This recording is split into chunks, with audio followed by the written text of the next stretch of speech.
Sir. Okay. আজকে থেকে আমরা ম্যানুয়ালে ইন করব, রাইট? জি স্যার। স্যার একটা কোশ্চেন ছিল। কোশ্চেন ছিল? কি কোশ্চেন ছিল? স্যার আমাদের কি মানে গতবারের আর এইবারের কিছু রুলস অনেক কিছু কি পরিবর্তন হয়েছে? আপনার কথা বুঝি নাই। মানে স্যার ব্যাকলগ কি অনেক কিছু পরিবর্তন হয়েছে কি? অন্যরা কি ওনার কথা বুঝেছেন কি বলতে চান উনি? স্যার আমি আসলে আপনার গতবার ইউটিউবের যে একটা ট্যাক্স ক্লাস এর করেছি জন্য তো। যে রুলস গুলো ছিল ওগুলা কোনো চেঞ্জ আসছে কিনা এটা জানতে চাচ্ছি। এখন সেটা তো জানতে হবে কখন চেঞ্জটা আসে, সেটা জানি কিনা। স্যার স্যার আমি না আসলে আপনার একটা ইউটিউবে ক্লাস ছিল আর হচ্ছে আপনি যে রিসেন্টলি করিয়েছেন এখন অনলাইনে দুইটা পিডিএফ একটা জিনিস আমি একটু কনফিউজ হয়ে গেছি কারণ দুই জায়গায় দুই রকম দেখাচ্ছে। ওখানে দেখাচ্ছে আপনি এবার যে করিয়েছেন এখানে 30 লাখ টার্নওভার কিন্তু ওখানে 50 লাখ আর 3 কোটি দেওয়া ইউটিউবের ভিডিওটাতে। কোন ডেটের ভিডিও দেখছেন সেটা তো আমি জানি না। প্রত্যেক বছর জুলাইতে গিয়ে চেঞ্জ হয়। কখন চেঞ্জ হয়? জুলাই থেকে। স্যার ওই যে টার্নওভারটা 30 লাখ আর 50 লাখ ওইখানে 50 লাখ আর 3 কোটি আপনাকে দেওয়া পিডিএফটাতে। আপনাকে রানিং ক্লাসে কি পড়িয়েছি? কত ক্লাসে কি পড়িয়েছি? স্যার রানিং ক্লাসে তো 30 লাখই পড়িয়েছিলেন। যা পড়াইছি তাই ঠিক। আপনি পিছনে কবে ভিডিও দেখছেন সেটা নিয়ে কোশ্চেন করলে কাজ হবে ম্যাডাম? জি স্যার মানে হচ্ছে চেঞ্জ হয় আপনাকে তো এখন স্যার। আমি ক্লাস নিচ্ছি, আপনি এখনকার যেটা ক্লাস নিচ্ছি সেটা নিয়ে কথা বলেন। আপনি কোথাকার কবে ভিডিও দেখছেন সেটা নিয়ে কোশ্চেন করলে কি আমরা আগাইতে পারবো? আপনাকে যেটা জি স্যার পড়ানো হচ্ছে বুঝতে পারছি। সেটা ফলো করেন, এর বাইরে কোথায় কি দেখছেন সেটা দরকার নাই। ওকে ম্যাডাম, জি ধন্যবাদ। আমরা আজকে এই যে আপনাদের ম্যানুয়ালটা চ্যাপ্টার 23, একটা জিনিস খেয়াল করেন, দেখেন আপনাদের ম্যানুয়ালে এই জায়গাগুলো টপিকে কি লেখা আছে? 23 না 25 লেখা আছে? কি লেখা আছে? ম্যানুয়ালটা খুলেন, 23। ম্যানুয়ালটা খুলেন, আপনাদের হার্ড কপি যেটা আছে ওখানে কি লেখা আছে? আমি যেটা হাইলাইট করছি ওখানে আপনাদের ম্যানুয়ালে কি লেখা আছে এই জায়গাটা? ম্যানুয়াল কারো না 27 লেখা 27 লেখা আছে। যে ম্যাডামরে বললো যে 23, বলি যেটা কথাটা স্যার শুনে আমাদের না। মনে তো 23 লেখা। হ্যাঁ, আপনাদের কাছে যে হার্ড কপি ম্যানুয়াল বই আছে সেখানে কত লেখা? 27 দাও স্যার 27 27 তাহলে এক একজনে এক এক রকম বলছেন কেন? কেউ বলছেন 23 লেখা, ম্যানুয়ালে তো 23 লেখা থাকার কথা না। ম্যানুয়ালে এই জায়গাটা 23 জায়গায় 27 বা 20, মানে এই নাম্বারটা ভুল আছে। এটা 23 হবে, এগুলো কি হবে? 23 হবে, সেটাই বলতে যাচ্ছি। 23 আপনাদের ম্যানুয়াল দেখে দেখে এক একজন এক এক রকম বলতেছেন। হলো, তো আমরা বিগত ক্লাসগুলোতে আমরা কি করেছিলাম? বিগত ক্লাসগুলোতে আমরা ম্যানুয়ালের মধ্যে যাইনি। আমরা কি করেছিলাম? ব্যাটের বেসিক জিনিসগুলো আমরা গত দুইটা ডেতে 4টা ক্লাসে মেজর এরিয়াগুলো আমরা বেসিক আলোচনা করেছি। আজকে যখন আমরা ম্যানুয়ালে যাব দেখবেন যে আমাদের ম্যানুয়ালে কতটুকু পড়া কমপ্লিট হয়ে গেছে। ওকে, দেখেন তো এই যে স্ক্রিনে যেটা আছে এটা কি আমরা করেছি স্যার গত ক্লাসে? স্ট্যান্ডার্ড ভ্যাট মেকানিজম, তারপর বাংলাদেশের যে সিস্টেম চলে সেটা কিভাবে এটা ফাইনাল কনজিউমার পর্যন্ত যায়, করানো হচ্ছে কিনা? জি স্যার।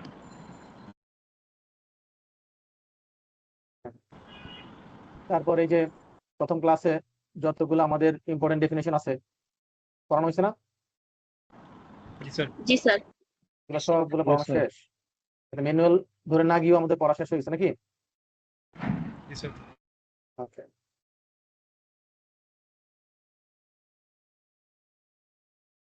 হচ্ছে ডেফিনেশন।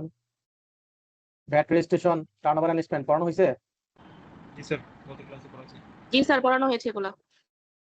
যে কার ভ্যাট রেজিস্ট্রেশন লাগবে, কার ভ্যাট রেজিস্ট্রেশন লাগবে না, কার এনস্পেন্ড লাগবে, ম্যান্ডেটরি রেজিস্ট্রেশন পড়ানো হয়েছে। ম্যান্ডেটরি রেজিস্ট্রেশন কাদের ক্ষেত্রে অবশ্যই ভ্যাট রেজিস্ট্রেশন নিতে হবে, এই 5টা ক্ষেত্রে জি স্যার এগুলো পড়ানো পড়ানো হয়েছে।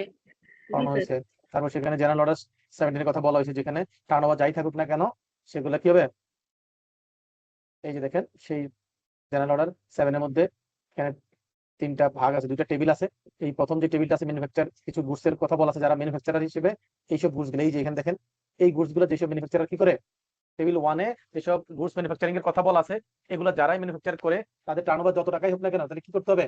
ভ্যাট রেজিস্ট্রেশন কি কি দেখেন, যারা চকলেট ম্যানুফ্যাকচার করে, নুডলস ম্যানুফ্যাকচার করে, বিস্কিট ম্যানুফ্যাকচার করে, সোপ মানে সাবান, দেন হচ্ছে আপনার detergent, plastic goods, leather goods, wooden goods, এই ধরনের সিরামিক, পোর্সেলিন, ইলেকট্রিক বাল্ব, এগুলো যারা ম্যানুফ্যাকচার করে তাদের ক্ষেত্রে টার্নওভার 1 টাকা হলেও কি করতে হবে? রেজিস্ট্রেশন করতে হবে। ভ্যাট রেজিস্ট্রেশন নিতে হবে। তারপর এখানে টেবিল 2 তে কিছু সার্ভিস প্রোভাইডারের কথা বলা আছে, কিছু সার্ভিসের কথা বলা আছে। এইসব সার্ভিস গুলোর ক্ষেত্রে অবশ্যই ভ্যাট রেজিস্ট্রেশন লাগবে, যেমন construction firm, consultancy firm, then হচ্ছে procurement provider, human resource supply or management organisation, IT enable service, এগুলোর ক্ষেত্রে অবশ্যই কি থাকা লাগবে? ভ্যাট রেজিস্ট্রেশন থাকা লাগবে। তারপরে লাস্টে কি ওখানে বলা আছে যে সুপার শপ বা শপিং মল যারা আছে তাদের ক্ষেত্রে ভ্যাট রেজিস্ট্রেশন নিতে হবে। দেন এই যে এখানে দেখেন যে ট্রেডিং স্টেজে ডিস্ট্রিক্ট শহর অথবা সিটি কর্পোরেশন এরিয়াতে যদি সিমেন্ট, হ্যাঁ, তারপরে porcelain, ceramic, DP sheet, CI sheet, MS product, sanitary ware, aluminium fittings, এই ধরনের গুডস যদি কেউ কি করে, রেফ্রিজারেটর, কন্ডিশনার, এগুলো যা আছে এগুলো যারা বিক্রি করবে তারা কোথাকার হলে, তারা যদি জেলা শহর অথবা সিটি কর্পোরেশন এরিয়া মধ্যে বিজনেস করে, এই ধরনের বিজনেস করে, তাহলে তাদের ক্ষেত্রে অবশ্যই ভ্যাট রেজিস্ট্রেশন নিতে হবে। পরীক্ষা যদি আসে সুপার শপের ক্ষেত্রে ভ্যাট রেজিস্ট্রেশন লাগবে না লাগবে না, এটা বললো যে একটা সুপার শপ আছে যার টার্নওভার হচ্ছে মনে করেন 30 লাখ, আপনাকে জিজ্ঞেস করলো যে 35 লাখ, আপনাকে জিজ্ঞেস করলো তার কি ভ্যাট রেজিস্ট্রেশন লাগবে কিনা, আনসার কি হবে? ইয়েস স্যার, লাগবে। লাগবে স্যার। লাগবে। কারণ এখানে জেনারেল অর্ডার 17-এ বলেছে যে এইখানে যাদের নাম আছে এদেরকে কি করতে হবে? অবশ্যই অবশ্যই ভ্যাট রেজিস্ট্রেশন নেওয়া লাগবে, টার্নওভার যত টাকাই হোক না কেন। তারপর আমরা সেন্ট্রাল রেজিস্ট্রেশনের কথা বলছি, যদি আইডেন্টিক্যাল বা সিমিলার গুডস বিক্রি করে একের অধিক প্লেস থেকে এবং বুকস অফ অ্যাকাউন্ট যদি সেন্ট্রালি সফটওয়্যারের মাধ্যমে মেনটেন করে, তাহলে কি সেন্ট্রাল রেজিস্ট্রেশন নেওয়া যাবে, রাইট? এছাড়া আমরা শিখেছিলাম যে টোবাকো বিজনেসের ক্ষেত্রে কি হবে? সেন্ট্রাল রেজিস্ট্রেশন নেওয়া যাবে না ইউনিট রেজিস্ট্রেশন নিতে হবে? Unit registration. এই যে Unit এগুলো registration. এগুলো আমাদের পড়া হয়ে গেছে, এগুলো বিগত ক্লাসগুলোতে আমরা যা আলোচনা করছি অনেকটুকু কভার করা হয়ে গেছে।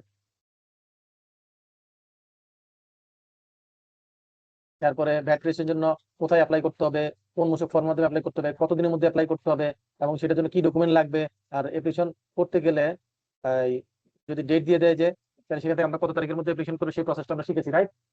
তারপর ভ্যাট রেজিস্ট্রেশন সার্টিফিকেট হচ্ছে 2.3, যদি ভ্যাট রেজিস্ট্রেশন নন রেসিডেন্ট হয় তার জন্য ফর্ম কত? 2.2। 2.2, এবং তাদের ক্ষেত্রে কি করতে হবে?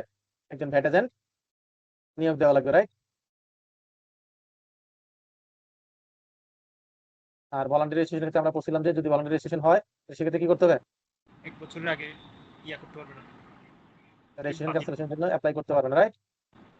জি স্যার। তারপরে এনলিস্টমেন্টের লিমিটটা, তারপর সেটা হচ্ছে সেটা ম্যাথ দিয়ে ক্যালকুলেশন করে টার্নওভার দেওয়া থাকবে, তাহলে সেটা এনলিস্টমেন্টের মধ্যে পড়বে কিনা, পড়লে কত তারিখের মধ্যে অ্যাপ্লিকেশন করতে হবে, এই জিনিসগুলো সবগুলো আমরা পড়ানো হয়েছে, রাইট? জি স্যার। আর এই যে আমরা যে ভ্যাট রেজিস্ট্রেশনের জন্য বা রেজিস্ট্রেশনের জন্য অ্যাপ্লাই করি, তাহলে তারা কি করবে? অ্যাপ্লিকেশনের ডেট থেকে 3 ওয়ার্কিং ডেজের মধ্যে আমাদেরকে কি করতে হবে? তারা ভ্যাট রেজিস্ট্রেশন সার্টিফিকেট দিবে অথবা রিজেক্ট করে সার্টিফিকেট দিবে, দিবে অথবা কোথায় ভুল আছে সেটা অ্যাড্রেস করবে। সেটা অ্যাড্রেস করে একটা রিজেক্ট করবে এবং সেটা রিজনটা উল্লেখ করে দিবে, রাইট? জি স্যার। এগুলো সবগুলো আমাদের পড়ানো হয়েছে। এই যে এখানে একটা জায়গা আসছে যে ভ্যাট রেজিস্ট্রেশন সার্টিফিকেট যদি আমরা কি না করি, আইনে বলা আছে যে ভ্যাট রেজিস্ট্রেশন সার্টিফিকেটটা আপনাকে আপনার বিজনেস প্রতিষ্ঠানে এমন এক জায়গায় এটা ঝুলাতে হবে যাতে ইজিলি ভিজিবল হয় সবার কাছে, রাইট? তো সেটা যদি আপনি না করেন সেটা নন কমপ্লায়েন্স হবে, আর সেটা নন কমপ্লায়েন্স নরমালি এইসব ধরনের নন কমপ্লায়েন্সের ক্ষেত্রে হচ্ছে 10,000 টাকা ফাইন হবে। কত কত ফাইন হবে? 10,000 টাকা। 10,000 টাকা। আর যত ফাইন সম্পর্কে আমরা জানতে চাই, জরিমানা হচ্ছে সেকশন 85 কোথায় আছে? সেকশন 85 এ। এই যে ভ্যাট রেজিস্ট্রেশন ক্যান্সেলেশন, এটা আমরা শিখেছি কি কি কারণে ভ্যাট রেজিস্ট্রেশন ক্যান্সেলেশন অ্যাপ্লাই করা যায়, এবং যদি ভ্যাট রেজিস্ট্রেশন ক্যান্সেল হয় তাহলে অ্যাপ্লাই করে তাহলে সেক্ষেত্রে কি হবে, কোন কোন কাজগুলো সে করতে পারবে না, তাই না? এগুলো সবগুলো আমাদের আলোচনা হয়েছে, সেই যে সে কি কি করতে পারবে এখানে বলা আছে। হ্যাঁ, এনলিস্টমেন্টের ক্ষেত্রে একই অবস্থা, এখানে হচ্ছে 3 কনজিকিউটিভ, তাহলে টার্নওভার এনলিস্টমেন্টের ক্ষেত্রে পর পর কি 3 কনজিকিউটিভ পিরিয়ডস, তাহলে আমরা ইয়ের ক্ষেত্রে কি দেখেছিলাম? ভ্যাট রেজিস্ট্রেশনের ক্ষেত্রে কত বছর পর্যন্ত? 2 বছর। আর টার্নওভার ক্ষেত্রে হচ্ছে পরপর 3টা পিরিয়ড, পরপর কি টার্নওভার এনলিস্টমেন্টের ক্ষেত্রে পরপর 3 কনজিকিউটিভ ট্যাক্স পিরিয়ড, তার মানে কি 3টা কোয়ার্টার, পরপর 3 কোয়ার্টার যদি আমাদের কি হয় লিমিটের নিচে চলে আসে, তাহলে সেক্ষেত্রে আমরা কি করতে পারি? টার্নওভার এনলিস্টমেন্ট ক্যান্সেলেশনের জন্য অ্যাপ্লাই করতে পারবো, রাইট? জি স্যার। আর যদি আমাদের ভ্যাট রেজিস্ট্রেশনের জন্য যে অ্যাপ্লিকেশন করেছিলাম, রেজিস্ট্রেশন হয়েছে, সেই রেজিস্ট্রেশনের যে ইনফরমেশন গুলো দিয়েছিলাম সেখানে যদি পরবর্তীতে কোনো তথ্যের পরিবর্তন হয়, তাহলে আমরা মোশক 2.5 এর মাধ্যমে কি করতে হবে? ইনফরমেশন চেঞ্জের জন্য 15 দিনের মধ্যে করতে হবে। এবং এটা এটা হচ্ছে বিশেষ করে হচ্ছে আপনার অ্যাড্রেস চেঞ্জের ক্ষেত্রে, কিসের ক্ষেত্রে? এই যে এগুলোর ক্ষেত্রে, এইসব চেঞ্জ গুলোর ক্ষেত্রে, হ্যাঁ। আর অন্য কোনো ধরনের চেঞ্জ থাকলে সেগুলো হচ্ছে আমাদের যেটা করতে হবে সেটা ওই 2.1 এই আপডেট করতে, যেমন আমাদের ব্যাংক অ্যাকাউন্ট চেঞ্জ হয়েছে, তাহলে আমরা কি করবো? 2.1 এর মাধ্যমেই করবো। যারা অনলাইনে রেজিস্ট্রেশন করবে না তারা 2.5 এ দিবে।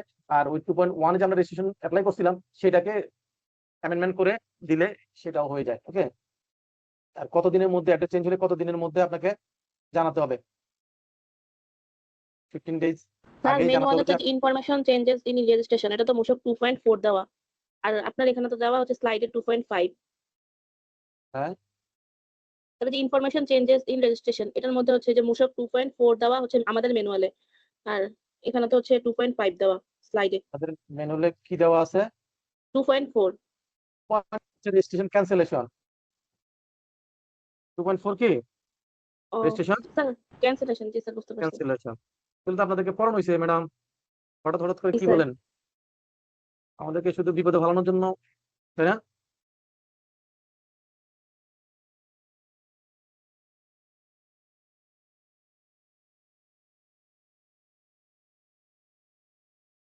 আচ্ছা, 2.5 হচ্ছে ইনফরমেশন চেঞ্জ। ওকে। যদি ম্যানুয়ালে 2.4 থাকে তাহলে ভুল আছে। 2.4 আছে কিনা আমি জানি না, যদি থাকে তাহলে ভুল আছে। এরপর দেখেন, আমরা ফার্স্ট ক্লাসে শিখেছিলাম না ভ্যাট এর কোন জায়গায় কত পার্সেন্ট রেটের জিনিসপত্র আছে, সবগুলো শিখছিলাম। First schedule, second schedule, third schedule শিখছিলাম কিনা স্যার? হুম, প্রথম ক্লাসে সেই সব জিনিসগুলো জি স্যার। জি স্যার। দেখেন। এই দেখেন, এগুলো সব এখানে সামারি আকারে অল্প কিছু আপনাদের জন্য দিয়েছে, সব দেয় নাই, অল্প কিছু দিয়েছে। এগুলো আমরা সব শিখছি না? মেডিসিনের জন্য কত জি পার্সেন্ট, স্যার। ব্র্যান্ডের জন্য কত, এগুলো সব শেখানো হয়েছে।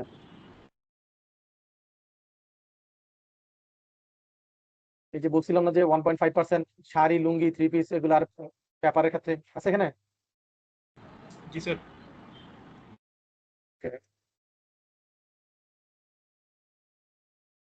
VAT agent of non resident. Non resident ক্ষেত্রে আমরা কি বলছিলাম যে নন রেসিডেন্ট যেহেতু সে বাংলাদেশে তার কেউ থাকে না, সেজন্য সে বিজনেস করতে হলে একজন ভ্যাট এজেন্টকে নিয়োগ দিতে হবে, রাইট? এবং ভ্যাট এজেন্ট নিয়োগ দেওয়ার জন্য অনলাইনে অ্যাপ্লিকেশন করতে হবে 3.3 এর মাধ্যমে। অ্যাপ্লিকেশন ফর এটা হচ্ছে গেল needed to be made to the 3.3 manually এটা দিয়ে 3.1। 3.1 হচ্ছে গিয়ে ভ্যাট এজেন্টের লাইসেন্স পাওয়ার জন্য। কথা বুঝেন, কথা একটা পড়লে বা শব্দ দেখলে দৌড়ানো শুরু করলে তো চার্টার্ড অ্যাকাউন্টেন্ট হওয়াটা কঠিন হয়ে যাবে স্যার। যা পড়বেন দেখবেন এটার মধ্যে দাড়ি, কমা, সেমিকোলন, শব্দগত ডানে বামে একটু ভালো করে খেয়াল রাখতে হবে। কি করতে হবে? ভালো করে খেয়াল রাখতে হবে। 3.1 হচ্ছে কি আপনার কি ভ্যাট এজেন্ট লাইসেন্সের জন্য অ্যাপ্লিকেশন। আর ভ্যাট এজেন্ট লাইসেন্স আপনাকে প্রোভাইড করবে 3.2 তে। আর 3.3 তে হচ্ছে কি আপনাকে ওই যে নন রেসিডেন্টের ভ্যাট এজেন্টের নিয়োগ দেওয়ার জন্য অ্যাপ্লিকেশন। সব কি এক কথা হলো স্যার? স্যার আমাদের এখানে 3.1 লেখা স্যার, এই জিনিসটা যে and online application in the form 3.1 লেখা স্যার। মোশক 3.1। এখানে আপনাদের এখানে যেটা করছে এই যে VAT agent of non resident, এখানে আসলে নন রেসিডেন্ট একজন ভ্যাট এজেন্টকে কিভাবে নিয়োগ দিবে সেইটার জায়গাটা তারা এখানে বলছে। এখানে তিনটা জিনিস আছে। ওই আপনাদের ম্যানুয়ালে এটাকে ট্যাবলেট বানাইতে গিয়ে পূর্ণাঙ্গ চিত্রটা দেয় নাই, এটা তিনটা আছে। 3.1, 3.2, 3.3 কি কি আছে? 3.1 হচ্ছে গিয়ে 3.1 হচ্ছে যেমন আমি একজন ভ্যাট এজেন্ট, আমার একটা ভ্যাট এজেন্ট লাইসেন্স আছে বাংলাদেশে। টোটাল এখন 21 জন ভ্যাট এজেন্ট আছে। কতজন আছে? 21 জন। 21 জন। তো সেই ক্ষেত্রে আমাকে কি করতে হয়েছে, এই ভ্যাট এজেন্ট লাইসেন্সের জন্য আমাদেরকে অ্যাপ্লাই করতে হয়েছে। তো এই যে লাইসেন্সের জন্য যে অ্যাপ্লিকেশন করলাম, ফর্ম হচ্ছে 3.1। তারা আমাদেরকে একটা লাইসেন্স দিবে 3.2। আর এই 3.3 হচ্ছে বেসিক্যালি কিসের জন্য? ওই যে নন রেসিডেন্ট প্রতিষ্ঠান তারা যে আমাকে ভ্যাট এজেন্ট হিসেবে নিয়োগ দিবে সেটার ফর্ম। তিনটা জিনিস কি বুঝতে পারছি স্যার? আমাদের তিনটার জায়গায় একটা লেখতে গিয়ে এগুলো সব কি করছে, প্যাচ লাগাই দিচ্ছে, গোলাই ফেলছে। আর একটা বড় জিনিস হচ্ছে এই যে এখানে যেটা লিখছে এটা পুরো কথাটাও সত্য নাই।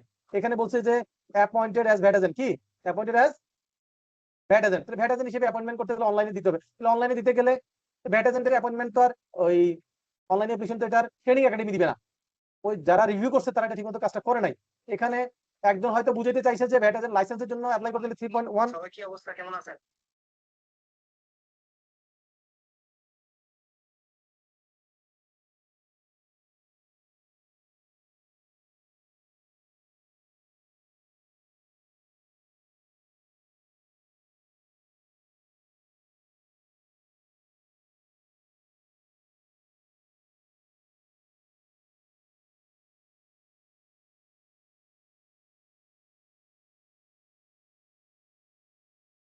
যেটা হয়েছে ম্যানুয়ালটা যখন প্রিপারেশন করেছে তখন যিনি এটা রাইট করেছে তিনি চিন্তা করছে যে এটা যেহেতু ভ্যাট এজেন্টের নিয়োগ কার দ্বারা, নন রেসিডেন্ট দ্বারা, নন রেসিডেন্ট দ্বারা ভ্যাট এজেন্টের নিয়োগ হচ্ছে 3.3, উনি এটা ঠিকই লিখছেন।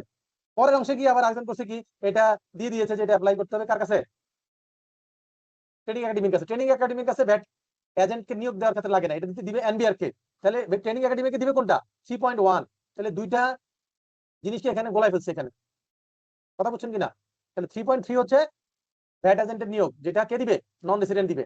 আর 3.1 হচ্ছে যিনি ভ্যাট এজেন্ট হবেন সে ভ্যাট এজেন্ট লাইসেন্স পাওয়ার জন্য যে অ্যাপ্লিকেশনটা করবেন director general customer VAT training academy বরাবর, সেটা হচ্ছে 3.1। তাহলে এখানে ল্যাঙ্গুয়েজগত কি আছে, একটু সমস্যা আছে।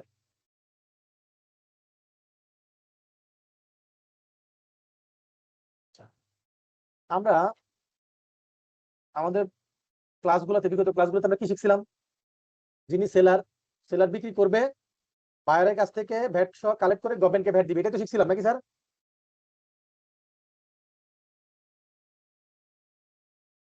রেসপন্স করেন, এই জায়গাটা একটু ইম্পর্টেন্ট জায়গা, এখানে রেসপন্স না করলে বুঝতে পারবেন না। সেলার 100 টাকার সাথে 15 টাকা ভ্যাট যোগ করে 115 টাকা বায়ারের কাছ থেকে নিবে, নিয়ে গভর্নমেন্টকে 15 টাকা দিয়ে দিবে, এটা তো শিখছিলাম নাকি? জি স্যার। জি স্যার। হলো নর্মাল প্রসেস, এটা কি নর্মাল প্রসেস। এখন তাহলে কি গভর্নমেন্টকে ভ্যাটটা কে পেমেন্ট করছে, সেলার করছে, সেলার স্যার। সেলার করছে, কাস্টমার কাছ থেকে কালেক্ট করে, রাইট? পেমেন্টটা করছে সেলার। কিন্তু এই জায়গায় এসে বলছে রিভার্স চার্জ, মানে উল্টা ঘটনা। কি ঘটনা বলছে, যে যিনি সার্ভিস রিসিপিয়েন্ট, যে সার্ভিস রিসিভ করবে সে কি কাস্টমার না সেলার? এই সেলার স্যার, কাস্টমার রিসিভ করবে কাস্টমার। কাস্টমার। তাহলে আমরা তো জানি যে ভ্যাটটা পে করবে কে, সেলার। এখানে বলছে যে যিনি সার্ভিস রিসিভ করবেন উনি ভ্যাটটা পেমেন্ট করবেন। তাহলে কথাটা আগে আমরা জানতাম যে বিক্রেতা ভ্যাটটা পেমেন্ট করে, এখন এখানে বলতেছে যে সার্ভিস ইম্পোর্টের ক্ষেত্রে, সার্ভিস আমদানি করার ক্ষেত্রে যিনি সার্ভিসটা রিসিভ করছেন তার কাস্টমার ভ্যাটটা দিবে। তাহলে কি কথাটি আগের মতো না উল্টা হয়ে যাচ্ছে? উল্টো হয়ে গেছে। হ্যাঁ, উল্টো হয়ে গেছে স্যার। উল্টা হয়েছে, আসলে উল্টা হয়েছে। তো যার কারণে এটাকে বলছে রিভার্স চার্জ। নরমাল চার্জ এটা কি রিভার্স চার্জ, উল্টা চার্জ। কথা কি বুঝতে পেরেছি? জি স্যার। তো এই রিভার্স চার্জটা কেন দিয়েছে, দিয়েছে এই কারণে যে যখন আপনি সার্ভিস ইম্পোর্ট করবেন, দেশের বাইরে থেকে ইম্পোর্ট করবেন, তাহলে সিঙ্গাপুর থেকে যখন ইম্পোর্ট করবেন, সিঙ্গাপুরের যিনি সেলার তার কাছে কি বাংলাদেশের ভ্যাটটা আপনি দিবেন, সে আপনাকে বাংলাদেশে আবার ফেরত দিবে, এরকম এটা কি সম্ভব? না স্যার। না। সেই জন্য আপনাকে কি করতে হবে, যিনি বায়ার তার কাস্টমার, তার কাজই হচ্ছে সার্ভিস ইম্পোর্ট করার সময় এটার উপর যে ভ্যাটটা আসবে সেই ভ্যাটটা গভর্নমেন্টকে পে করবে। কথা কি বুঝতে পারছি? তাহলে এটা কি, এটা শুধুমাত্র কিসের ক্ষেত্রে? সার্ভিস ইম্পোর্টের ক্ষেত্রে স্যার। এটা শুধুমাত্র সার্ভিস ইম্পোর্টের ক্ষেত্রে, আর অন্য কোনো ক্ষেত্রে না। তাহলে সার্ভিস ইম্পোর্টের ক্ষেত্রে নরমাল যে প্রসেস, এখানে তার উল্টাটা, রাইট? সেজন্য এটাকে বলছে রিভার্স চার্জ। তো রিভার্স চার্জের ক্ষেত্রে কিছু কন্ডিশন আছে। কি কি? সার্ভিস রিসিপিয়েন্টকে যেটা করতে হবে, সে ভ্যাট রিটার্নে একবার আউটপুট ভ্যাট দেখাবে, আরেকবার কি দেখাবে, ইনপুট ভ্যাট দেখাবে। এখন বলেন তো সে কি করছে, বিক্রি করতেছে না কিনতেছে? কিনতেছে স্যার। কিনতেছে। তাহলে বিক্রি করলে আমরা কোথায় দেখাই, আউটপুট ভ্যাট। বিক্রি করলে কি দেখাই, output VAT sir. Output VAT. আর কিনলে ইনপুট ব্যাচ। Input VAT. Input VAT. তাহলে সে যেহেতু কিনতেছে, তাহলে সে কি দেখানোর কথা, input VAT sir. Input VAT. কিন্তু ভ্যাট আইনে বলতেছে না, সে একবার আউটপুট ভ্যাট দেখাবে, আরেকবার কি দেখাবে, ইনপুট ব্যাচ। ইনপুট ভ্যাট দেখাবে। এই যে দেখেন এখানে বলা আছে, একবার আউটপুট দেখাবে, একবার ইনপুট দেখাবে। তাহলে এই সার্ভিস ইম্পোর্টের ক্ষেত্রে কিছু ব্যতিক্রম ঘটনা আছে, রাইট? জি স্যার। ওকে। এখন বলছে যে এই যে যিনি সার্ভিস ইম্পোর্ট করবেন তিনি ভ্যাটটা দিবেন। এখন মনে করেন আমি সার্ভিস ইম্পোর্ট করছি, হ্যাঁ, আমার ভ্যাটের রেজিস্ট্রেশন নাই, আমার কি ভ্যাটের রেজিস্ট্রেশন নাই, তাহলে কি আমি রিটার্নে দেখাতে পারতেছি? না স্যার। নাই। ওকে, তাহলে আমি সার্ভিস ইম্পোর্ট করতেছি, আমার ভ্যাট রেজিস্ট্রেশন নাই, তাহলে কি আমি ভ্যাটটা কেটে গভর্নমেন্টের ঘরে আমার বিনের এগেইনস্টে জমা দিতে পারতেছি? না স্যার। পারতেছি না। তাহলে এটা ক্ষেত্রে কি করবে, এই যে মনে করেন যে আমি যে আমার সাপ্লায়ারকে পেমেন্ট করব দেশের বাইরে, পেমেন্টটা কি আমি আমার অ্যাকাউন্ট থেকে আমি নিজে নিজে পেমেন্ট করতে পারি, নাকি ব্যাংকিং থ্রুতে পেমেন্ট করতে হবে? ব্যাংকিং প্রসেসে। ব্যাংকিং প্রসেসে। ব্যাংকিং প্রসেসে গেলে তাহলে এটা ব্যাংক পেমেন্ট করবে, রাইট? যেহেতু আমার রেজিস্ট্রেশন নাই, সেই ক্ষেত্রে এই ভ্যাটটা গভর্নমেন্টের ঘরে কালেক্ট করে জমা দেওয়ার দায়িত্ব কার? ব্যাংকের। ব্যাংক কি করবে, আমার কাছ থেকে ভ্যাটটা কালেক্ট করে বলে যে তুমি এটা ভ্যাটটা দাও, দেন তোমার সাপ্লায়ারে পেমেন্ট দিব। তাহলে আমার কাছ থেকে কি করবে, আমার অ্যাকাউন্ট থেকে ভ্যাটটা কেটে নিবে, নিয়ে তারপর গভর্নমেন্টে জমা দিবে, আর ওদিক দিয়ে আমার সাপ্লায়ারকে পেমেন্ট দিবে, রাইট? জি স্যার। আর যদি আমার রেজিস্ট্রেশন থাকে বা এনলিস্টমেন্ট থাকে, তাহলে আমি কি করব, আমি এটার উপর যে ভ্যাটটা হয় সেই ভ্যাটটা গভর্নমেন্ট ট্রেজারিতে জমা দিব চালানের মাধ্যমে, জমা দেওয়ার পর সেই কপিটা কাকে প্রোভাইড করব? ব্যাংকে দিব, রাইট? যে এটার উপর ভ্যাটটা দেওয়া আছে, ব্যাংক এই ডকুমেন্টটা চেক করবে এবং ভ্যাটটা যদি দেওয়া থাকে তাহলে আপনার সাপ্লায়ারের পেমেন্টটা করবে। আর যদি আপনি তাকে ব্যাংকে কি ওই ভ্যাটটা যে জমা দিয়েছেন সেটার কোনো ডকুমেন্ট না দিতে পারেন, তাহলে ব্যাংক কি করবে? আপনার কাছ থেকে ভ্যাটটা ভ্যাট কেটে কেটে তারপর দিবে। তাহলে তাহলে যদি আমার রেজিস্ট্রেশন থাকে তাহলে সেক্ষেত্রে প্রথম দায়িত্ব আমার, আমি ভ্যাটটা জমা দিব। আর যদি আমি জমা দিতে ব্যর্থ হই তাহলে ব্যাংক কি করবে? কেটে নিবে। কথা কি বুঝতে পারছি? জি স্যার। আর যদি আমার রেজিস্ট্রেশন না থাকে তাহলে সেক্ষেত্রে কি হবে? সরাসরি ব্যাংকই কেটে নিয়ে তারপর আপনার পেমেন্ট দিবে। পেমেন্টটা করবে। কথা কি ক্লিয়ার বুঝতে পেরেছি?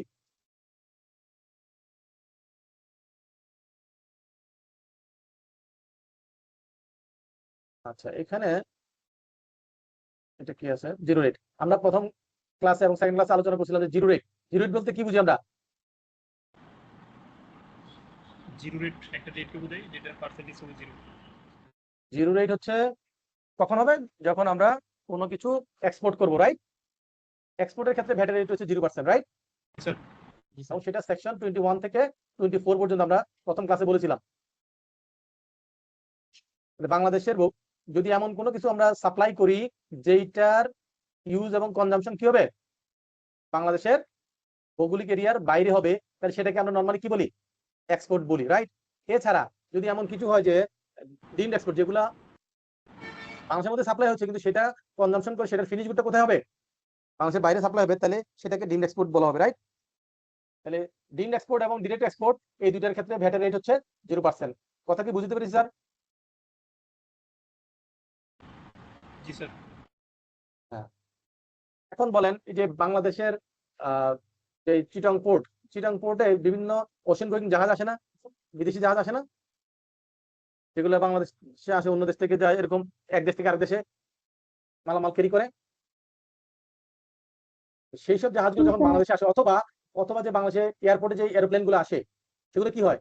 অন্য দেশ থেকে আসে, বাংলাদেশে থেকে প্যাসেঞ্জার ক্যারি করে আবার বাংলাদেশ থেকে চলে যায়। যখন বাংলাদেশে আসে এয়ারপোর্টে, বাংলাদেশে আসার পর তারা কি ফুয়েল নেয় না? জি স্যার বললেন। ফুয়েল নেয়। তারপর তাদের বিভিন্ন ধরনের যদি মেইনটেনেন্স বা স্পেয়ার পার্টস অথবা কোনো ধরনের খাবার দাবার কিছু লাগে, তারা কি করে? বাংলাদেশে আসলে এখান থেকে নেয়। এই যে তাহলে এই যে তারা আসলো, এই ট্রান্সপোর্টটা, এয়ারপোর্ট, এই যে এরোপ্লেনটা এটা আসলো, যে এই যে নিয়ে গেল, এর কনজাম্পশনটা কি বাংলাদেশের মধ্যে হবে না বাংলাদেশের বাইরে হবে? যেগুলো কিনেছে বাংলাদেশের মধ্যে বাংলাদেশের মধ্যে হবে? এরোপ্লেনটা বাংলাদেশের মধ্যে থাকবে না বাংলাদেশের বাইরে চলে যাবে? বাইরে চলে যাবে স্যার। তাহলে বাংলাদেশের ভিতরে কিভাবে খরচ হইলো? না স্যার এটা বললেন, বললাম যে ওরা তো বাংলাদেশ থেকে নিচ্ছে এরকম। হ্যাঁ, বাংলাদেশ থেকে কিনেছে কিন্তু সেটার কনজাম্পশন কোথায় হবে? দেশের বাইরে। দেশের বাইরে। তো বাংলাদেশের বাইরে যদি কনজাম্পশন হয় তাহলে সেটাকে আমরা কি বলবো? আমরা তো বলছি যে বাংলাদেশের ভৌগোলিক এরিয়ার ভিতরে যদি কনজাম্পশন হয় সেটা সাপ্লাই ইন বাংলাদেশ, আর যদি ভৌগোলিক এরিয়ার বাইরে হয় তাহলে সেটাকে আমরা কি বলবো?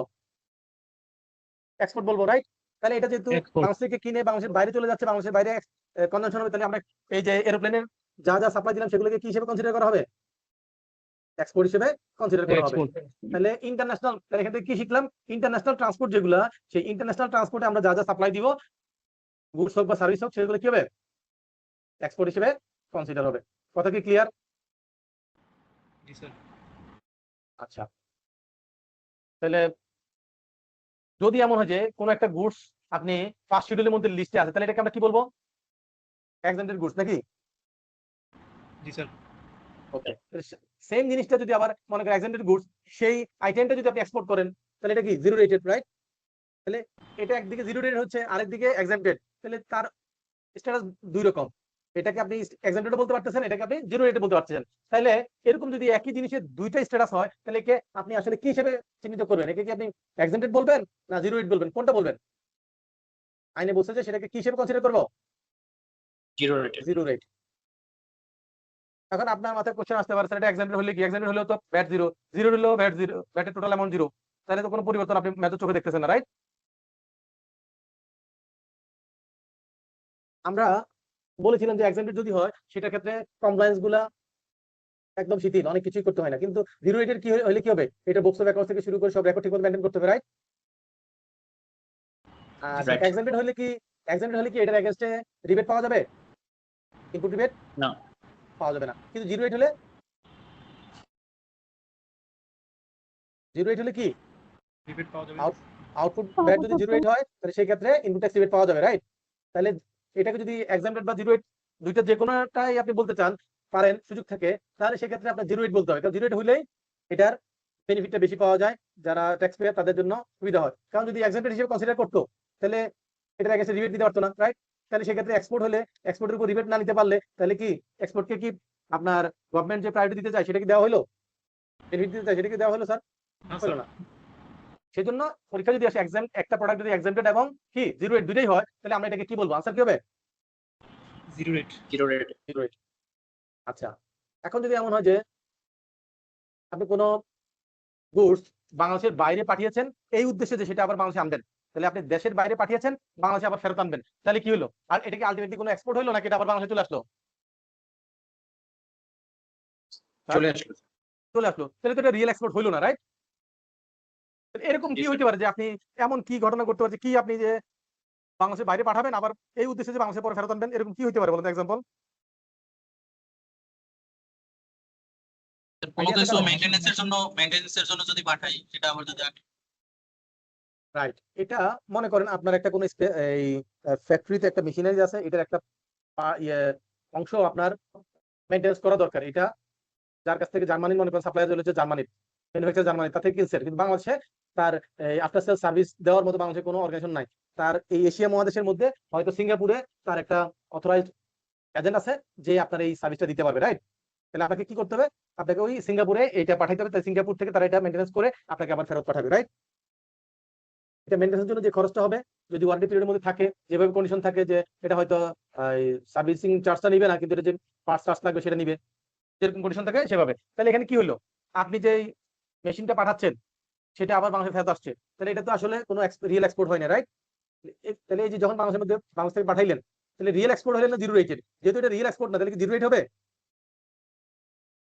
হবে না। তাহলে এটার ক্ষেত্রে একটা ভ্যাটের ইস্যু আছে, ভ্যাট আসবে। তাহলে ভ্যাটটা কি হবে? ভ্যাটটা হলো বাংলাদেশে যখন পাঠাইলেন আর বাংলাদেশে যখন ফেরত আসলো এর মাঝখানে যত টাকা ভ্যালু এডিশন হচ্ছে, যত টাকার কি ভ্যালু এডিশন হচ্ছে। কি এডিশন হচ্ছে দেখেন, আপনি যখন এই মেশিনটা পাঠাচ্ছেন তাহলে তার একটা ভ্যালু আছে, ধরলাম মনে করেন 100 টাকা, হ্যাঁ? আপনি পাঠানোর পরে তাহলে ওই ক্ষেত্রে যখন সার্ভিসটা করে নিয়ে আসবেন তাহলে এটা পাঠানোর জন্য একটা ভাড়া লাগবে না? ফ্রেট লাগবে না? লাগবে কিনা? জি স্যার। গেল। আবার সেখানে এটা মেইনটেনেন্স করার জন্য যদি কোনো চার্জ বা কোনো স্পেয়ার পার্টসের টাকা দিতে হয় তাহলে সেটা প্লাস আবার বাংলাদেশে ফেরত জন্য ভাড়া, তাহলে যাওয়ার ভাড়া, আসার ভাড়া এবং ওইখানে মেইনটেনেন্সের জন্য কোনো পেমেন্ট হলে সেটা, তাহলে এই তিনটা জিনিস আপনার ভ্যালু এডিশন হচ্ছে, রাইট? এই তিনটা খরচ যোগ করে যা হবে এইটুকু আপনার ভ্যালু এডিশন হয়েছে, যতটুকু ভ্যালু এডিশন হয়েছে সেটার উপর আপনাকে ভ্যাট দেওয়া লাগবে। কথা কি বুঝতে পারছি? জি স্যার।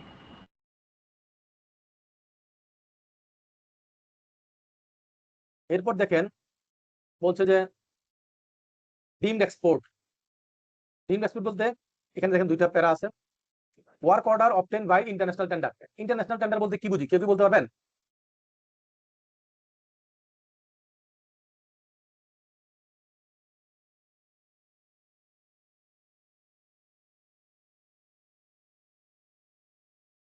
আন্তর্জাতিক দরপত্র।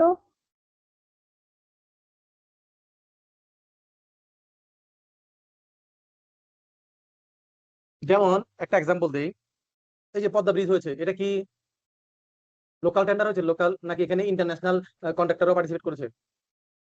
International tender sir.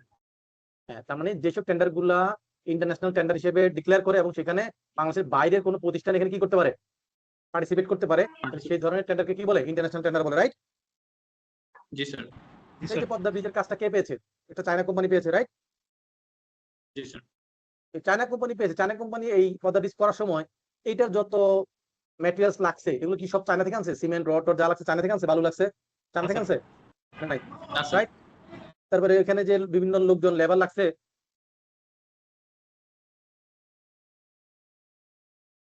সেগুলা বাংলাদেশ থেকে নিচ্ছে, রাইট? তাহলে এই যে ইন্টারন্যাশনাল টেন্ডারের এগেনস্টে যদি আপনি কোনো সাপ্লাই দেন তাহলে সেই সাপ্লাইটা যদি এলসির মাধ্যমে অথবা একটা এগ্রিমেন্টের মাধ্যমে হয় এবং সেটা ফরেন কারেন্সিতে হয়, কিসে হয়? Point currency. তাহলে সেটাকে কি হিসেবে কনসিডার করা হবে? Deemed export. মনে করেন Deemed export। আপনি হচ্ছেন বিএসআরএম, আপনি রড সাপ্লাই দিচ্ছেন পদ্মা ব্রিজে, এই যে সাপ্লাই দিচ্ছেন আপনি এলসির মাধ্যমে সাপ্লাই দিচ্ছেন এবং আপনার এটা ডলারে এলসিটা হয়েছিল, তাহলে এটাকে কি হিসেবে কনসিডার করা হবে? এক্সপোর্ট হিসেবে। ডিম এক্সপোর্ট। ডিমড এক্সপোর্ট হিসেবে কনসিডার করা হবে। এবং এটা এক্সপোর্ট হিসেবে কনসিডার করার জন্য যেটা করতে হবে আপনাকে ওই এটা রিলেটেড ডকুমেন্ট গুলা ভ্যাট ডিভিশনাল অফিসে কি করতে হবে? সাবমিট করতে হবে। এরপর দেখেন performance of partial activity included in the work order obtained in international tender by an organization located outside Bangladesh. Okay, VAT registered person in Bangladesh কি করবে against এই যে এসির মাধ্যমে যদি করে, ওই এক কথা বারবার বলছে, এসির মাধ্যমে করে এবং সাপ্লাইটা যদি কি হয় উইদিন বাংলাদেশ হয় এবং এটা ডিভিশনাল অফিসে কি করবে। তাহলে এখানে মূল কথা হলো আপনি ওয়ার্ক অর্ডারে এগেইনস্টে করেন অথবা এসির মাধ্যমে করেন ইন্টারন্যাশনাল টেন্ডারে, সেক্ষেত্রে আপনাকে কি করতে হবে, সেক্ষেত্রে আপনার এটা ফরেন কারেন্সিতে হইতে হবে এবং এটা ডকুমেন্টস গুলো কি করতে হবে, কোথায় জমা দিতে হবে, ভ্যাট ডিভিশনাল অফিস। ডিভিশনাল অফিসারের কাছে জমা দিতে হবে।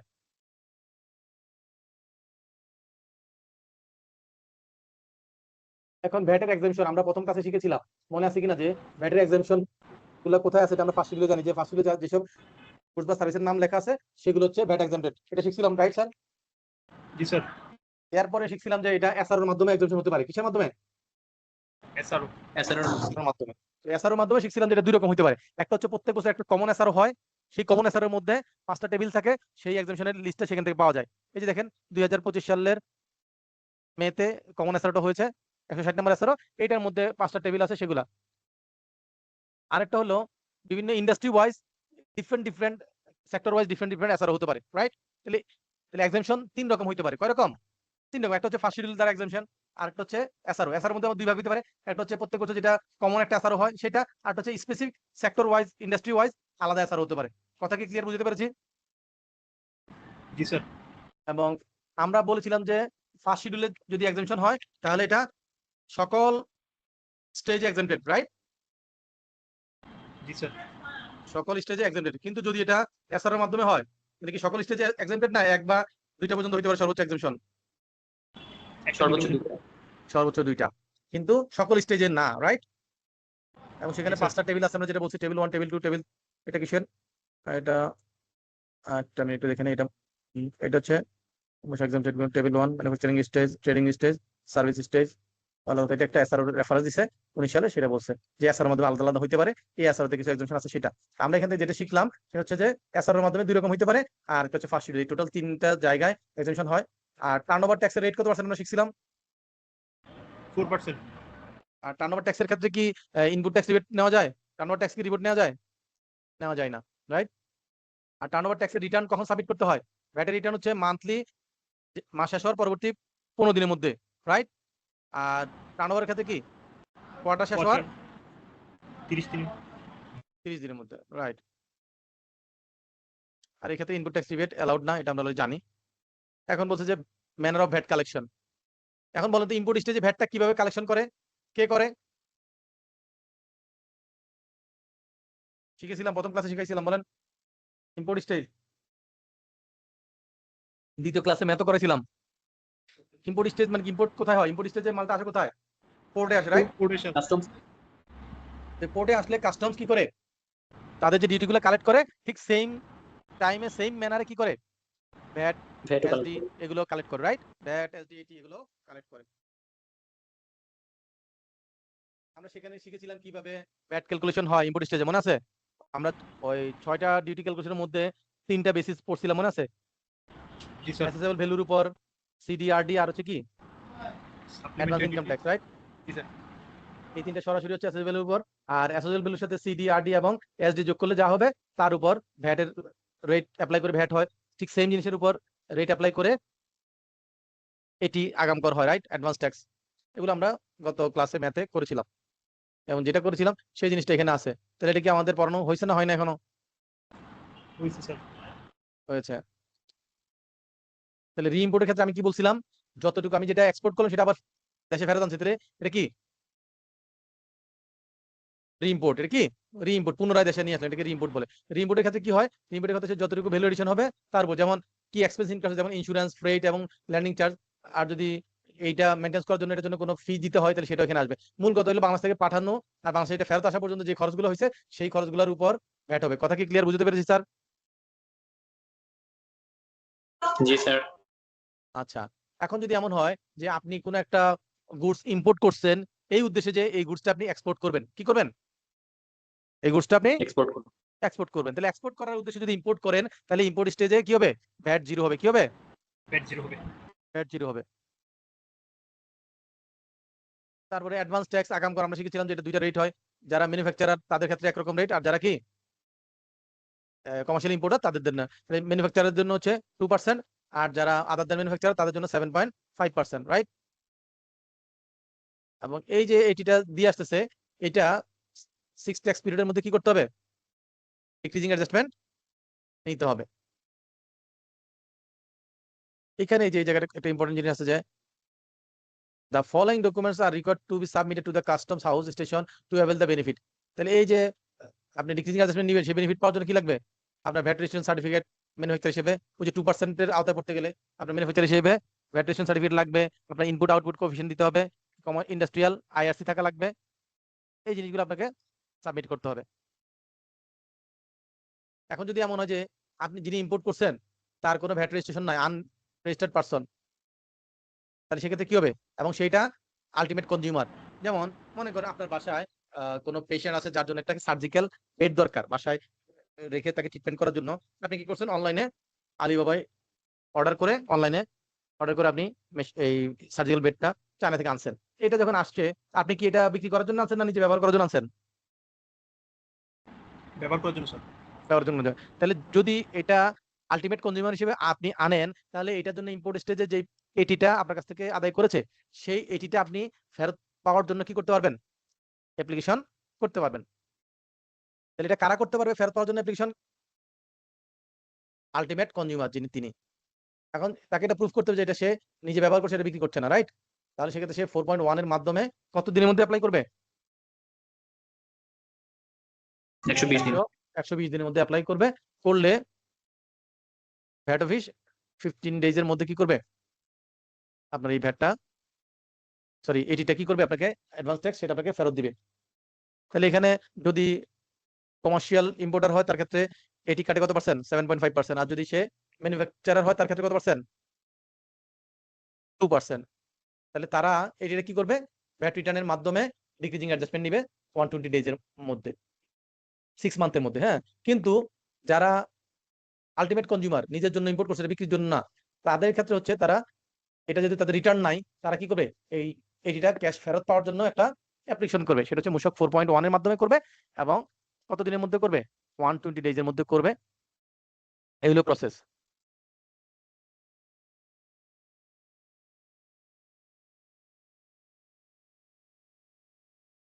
ভ্যাট এক্সাম্পটেড গুডস, একটা জিনিস মনে রাখতে হবে যে ভ্যাট এক্সাম্পটেড গুডস এর উপর কি কোনো এটি হবে না। তো যেসব গুডস গুলার ক্ষেত্রে ভ্যাট এক্সাম্পশন আছে, সেই সব গুডস এর উপর এটি হবে না, আগাম কর হবে না। এগুলো পরীক্ষার জন্য ইম্পর্টেন্ট।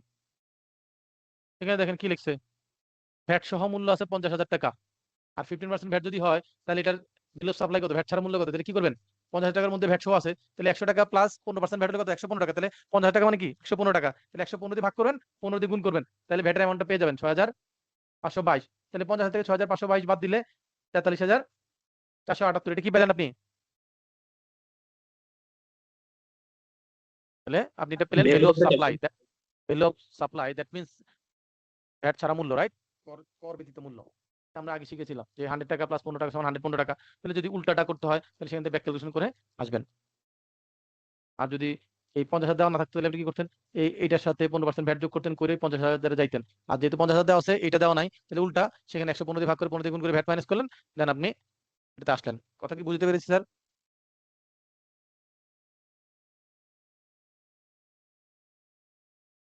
আচ্ছা, এখন দেখেন এই জায়গাটায় ঘটনাটা একটু অন্যরকম।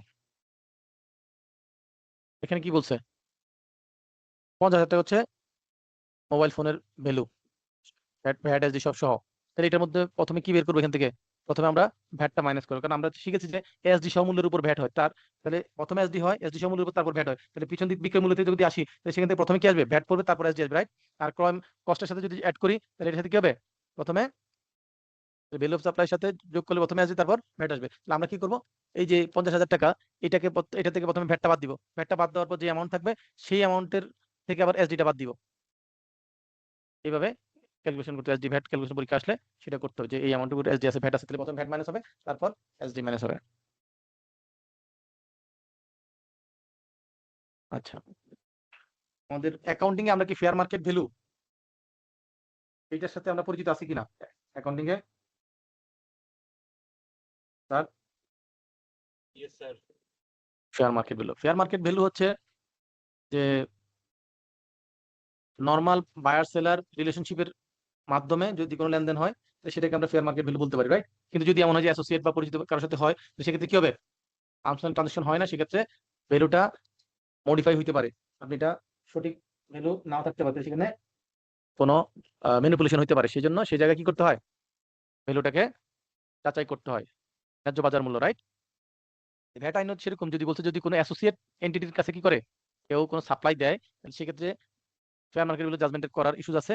সেই ক্ষেত্রে বলা আছে যে যদি নর্মাল বায়ার সেলার রিলেশনশিপের মধ্যে যে প্রাইসে সেলস হচ্ছে তার থেকে 7.5% এর বেশি যদি পরিবর্তন হয়, সে আপনি নর্মাল একজন সেলার বায়ার কাছে বিক্রি করছেন, কাস্টমার কাছে বিক্রি করছেন 100 টাকায়, কিন্তু আপনার যে অ্যাসোসিয়েট তার কাছে বিক্রি করছেন 90 টাকায়, তাহলে কত পার্সেন্ট প্রাইস ভেরি করছে?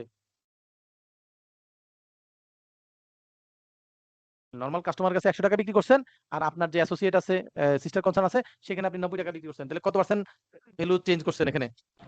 10% স্যার। 10%। 10%। আমাদেরকে বলছে যে যদি 7.5% এর বেশি পরিবর্তন হয় তাহলে 7.5 এর চেয়ে বেশি পরিবর্তন হয়েছে না হয় নাই? হয়েছে স্যার। হয়েছে। তাহলে সেক্ষেত্রে কি করতে হবে? আমাদেরকে ফেয়ার মার্কেট ভ্যালু জাজ করতে হবে। ফেয়ার মার্কেট ভ্যালু কে জাজ করবে? ভ্যাট অফিস করবে। কে করবে? ভ্যাট অফিস করবে। তাহলে পরীক্ষা আসতে পারে যে কত পার্সেন্ট এর বেশি ইনক্রিজ বা ডিক্রিজ হইলে ফেয়ার মার্কেট ভ্যালু জাজমেন্ট করতে হবে। আনসার কি হবে? 7.5। 7.5। দেন এই ফেয়ার মার্কেট ভ্যালু যাচাই করার জন্য, নির্ধারণ করার জন্য 5টা মেথড আছে। কয়টা মেথড আছে? 5টা। 5টা মেথড। এই 5টা মেথডের নামগুলো একটু পড়তে হবে, পরীক্ষার সময় দিয়ে দিতে পারে যে নিচের কোনটি এই ফেয়ার মার্কেট ভ্যালু মেথড না। তাহলে 4টা দিল, একটা ভিন্ন রকম অন্যরকম দিল, তাহলে এভাবে আপনাকে আনসারটা করতে হবে। 5টা নাম মনে রাখতে হবে, ওকে স্যার? এবং এই 5টা মেথডের মধ্যে পরীক্ষা যদি আসে যে কোন মেথডটা সবচেয়ে বেশি অ্যাকসেপ্টেবল মেথড, আনসার হবে এই যে last one, objective approximation method. মনে থাকবে স্যার? এই যে 1 2 3 4 5 এগুলোর ক্ষেত্রে প্রথম নিয়ম হলো প্রথমে 1 নম্বর মেথড ফলো করতে হবে। এটা যদি আনসার না পাওয়া, মানে রেজাল্ট না আসে, তাহলে 2 নম্বর মেথড, 2 নম্বর মেথডে যদি আনসার রেজাল্ট না পাওয়া যায় তাহলে 3 নম্বর মেথড, এইভাবে সিকোয়েন্সিয়ালি যেতে হবে। তবে যদি সরাসরি 5 নাম্বারটা করে সেক্ষেত্রে সিকোয়েন্স ফলো না করলেও হবে। তার মানে 5 নাম্বার মেথডটা হচ্ছে সবচেয়ে কি অ্যাকসেপ্টেবল মেথড। কথা কি ক্লিয়ার বুঝতে পেরেছি স্যার? জি স্যার।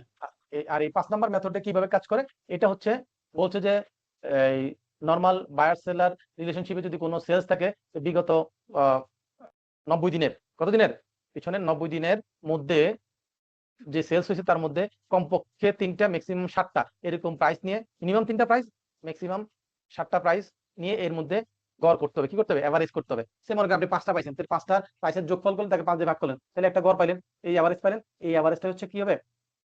এই মেথডের ক্যালকুলেশন করে প্রাইসটা আসবে। এগুলো পরীক্ষা আসতে পারে, ঠিক আছে? তাহলে ফেয়ার মার্কেট ভ্যালুর ক্ষেত্রে এখানে কোশ্চেন দিয়েছে যে এটা যদি নরমাল বায়ার সেলার রিলেশনশিপে বিক্রি হয় তাহলে কি হবে? তাহলে এখানে যেই প্রাইসে বিক্রি সেটাই ফেয়ার মার্কেট ভ্যালু। যদি অ্যাসোসিয়েটের কাছে বিক্রি হয় তাহলে কি হবে? সেক্ষেত্রে দেখতে হবে যে আমাদের এটা, এই যেখানে কিন্তু একটা কারেকশন করতে হবে, যেখানে দেখেন 10% হয়েছে, কি এটা 10% হবে না, এটা হবে কত পার্সেন্ট? 7.5%। 7.5। কারেকশন করা কঠিন হচ্ছে কারণ এটা ছবি আকারে দেওয়া। কি দেওয়া? ছবি আকারে দেওয়া। দেখি কি করা যায়, কারেকশন করা যায় কিনা। টেক্সট, টেক্সট,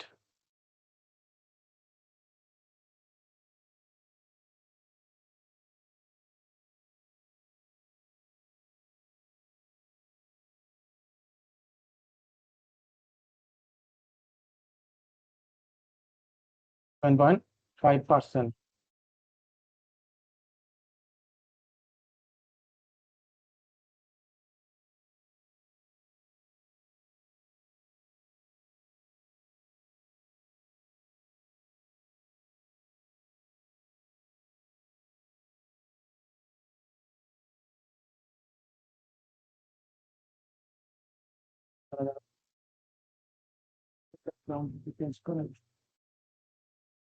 সেটা দেখে পরে কি করবো। এখানে একটা জিনিস খেয়াল করেন, তাহলে এখানে কত হবে? 7.5%। ম্যানুয়ালি যেটা ভুল আছে এটা ঠিক করতে হবে।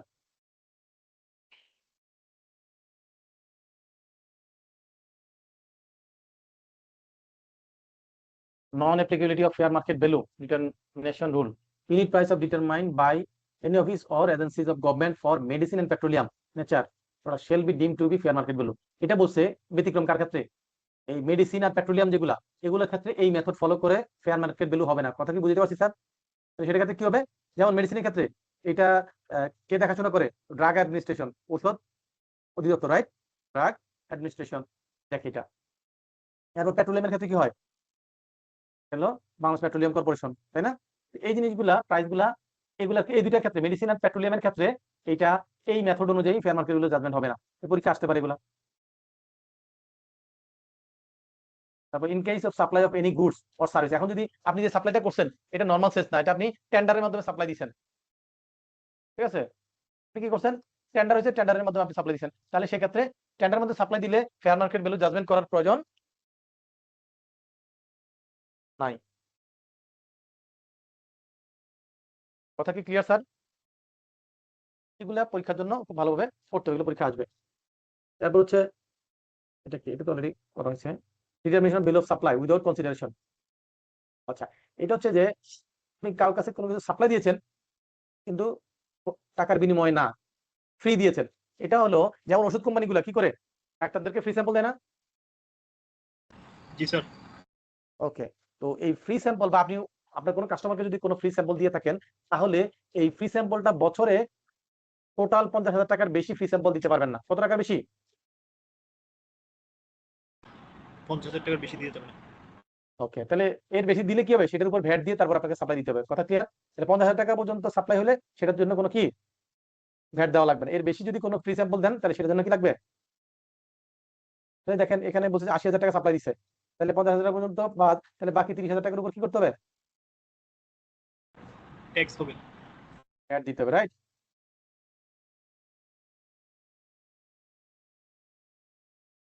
এখানে এই লিস্টে একটু পড়তে হবে আপনাদের যে কোন কোন ক্ষেত্রে ফেয়ার মার্কেট ভ্যালু যাচাই করতে হবে। এই লিস্টে একটু আমি দাগ দিয়ে দিয়েছি হাইলাইট করা, সেই জিনিসগুলো একটু আপনাদেরকে পড়তে হবে।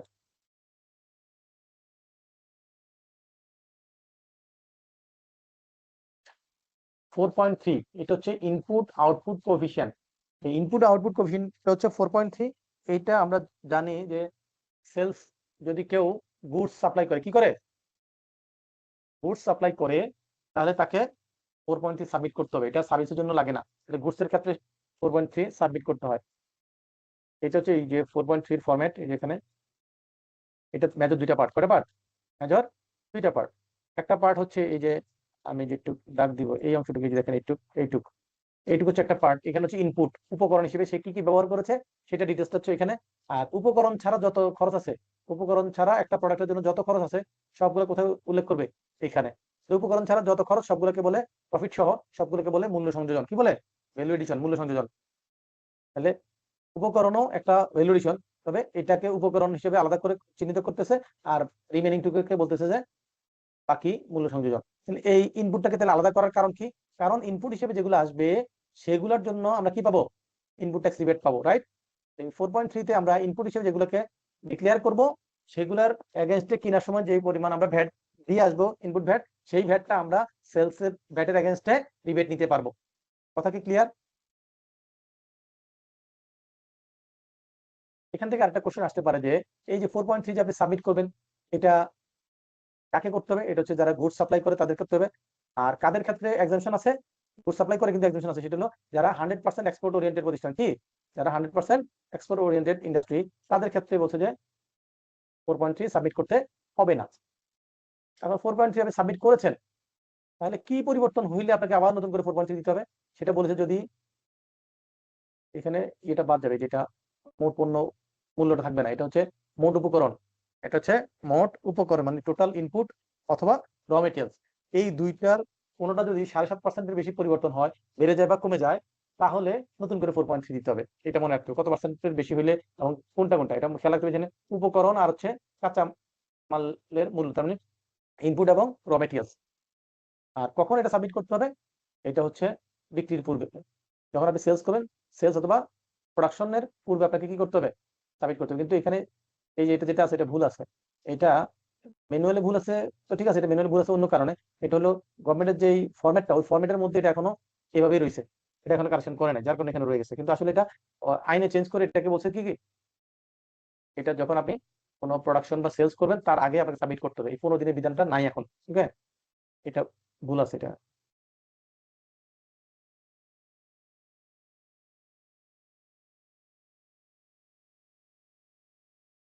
এখানে একটা গুরুত্বপূর্ণ জিনিস এখানে পড়তে হবে, সেটা হলো বলছে যে কখন ভ্যাট পেয়েবল হয়।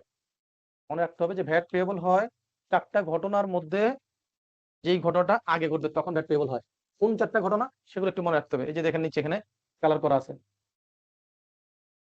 এই যে দেখেন আপনি যখন সাপ্লাই করলেন, আপনি যখন ট্যাক্স ইনভয়েস মানে 4.3 সাবমিট করলেন, ইস্যু করলেন, দেন হচ্ছে আপনি যখন এটার পেমেন্ট আংশিক বা ফুল পেলেন, অথবা পার্সোনাল কনজাম্পশন। এই 4টা ঘটনার মধ্যে যে ঘটনাটা আগে ঘটবে সেই ট্যাক্স পিরিয়ডে আপনার ভ্যাট পেয়েবল হবে, রাইট? তাহলে এই 4টা ঘটনা যদি আমরা একটা এক্সাম্পল দিয়ে বলি তাহলে এটা সহজে মনে থাকবে। যেমন মনে করেন আপনি জানুয়ারি মাসে সেলসের এগেনস্টে 5 লাখ টাকা রিসিভ করেছেন। কত টাকা রিসিভ করেছেন?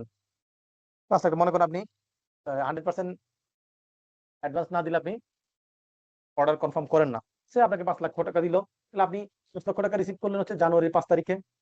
আর এই প্রোডাক্ট যে টাকা পেলেন এটার এগেনস্টে প্রোডাক্টটা সাপ্লাই দিলেন ফেব্রুয়ারির 10 তারিখে, এবং যখন সাপ্লাই দিচ্ছেন তখন আপনি সাথে একটা 6.3 ট্যাক্স ইনভয়েস ইস্যু করেছেন। তাহলে দেখেন জানুয়ারি 5 তারিখ, ফেব্রুয়ারি 10 তারিখ,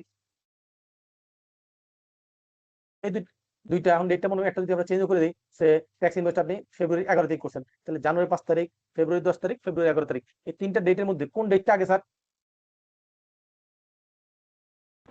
জানুয়ারি 5 তারিখ স্যার। জানুয়ারি 5 তারিখ। তাহলে এটা কোন ট্যাক্স পিরিয়ডে পড়ছে? জানুয়ারি মাসের মধ্যে পড়ছে। কখন পড়ছে? জানুয়ারি মাসের মধ্যে পড়ছে, রাইট? এই জানুয়ারি মাসের রিটার্নটা যখন আপনি সাবমিট করবেন তখন আপনার ভ্যাটটা দিতে হবে। তাহলে জানুয়ারি মাসের রিটার্নটা আমরা কখন সাবমিট করবো? জানুয়ারি মাসের ফেব্রুয়ারি 15 তারিখের মধ্যে। তাহলে এই জানুয়ারি রিটার্নটা সাবমিট করার আগেই আমাদেরকে কি করতে হবে? ভ্যাটটা পেবল করতে হবে। তাহলে এই যে 3টা ঘটনার মধ্যে যেই ঘটনাটা আগে ঘটবে, যে ট্যাক্স পিরিয়ডে পড়বে, সেই ট্যাক্স পিরিয়ডে তার ভ্যাটটা পেবল হবে। কথাটা কি ক্লিয়ার, বুঝতে পেরেছি?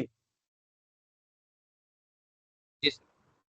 আচ্ছা, আর লাস্টেরটা এই 4টা ঘটনার মধ্যে মিল নাই, কেন নাই? কারণ এখানে বলছে যে পার্সোনাল ইউজ। আপনার একটা কসমেটিক ফ্যাক্টরি আছে, আপনি কি করছেন? ঈদের সময় বাড়ি যাওয়ার সময় আত্মীয় স্বজনের জন্য কসমেটিক নিয়ে গেছেন, তাহলে এটা কি সাপ্লাই হয়েছে, ইনভয়েস হয়েছে? এটা কি ট্যাক্স, আপনার কি বলে পেমেন্ট পাইছেন? এটা কি সাপ্লাই কিছু হয়? এটা আপনি জাস্ট পার্সোনাল ইউজের জন্য নিয়ে গেছেন। তাহলে এইটার সাথে অন্যগুলো ডেটের কোনো কম্পারিজন আছে স্যার?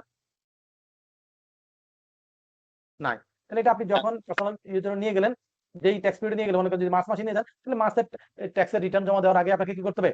ভ্যাটটা জমা দিতে হবে। কথা কি ক্লিয়ার, বুঝতে পেরেছি?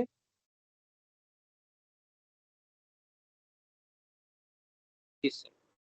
ওকে, আচ্ছা। এখন বলছে যে progressive or periodic supply. Progressive or periodic supply. Progressive supply বলতে কি বোঝায় একটা এক্সাম্পল দিলে আপনারা বুঝে যাবেন।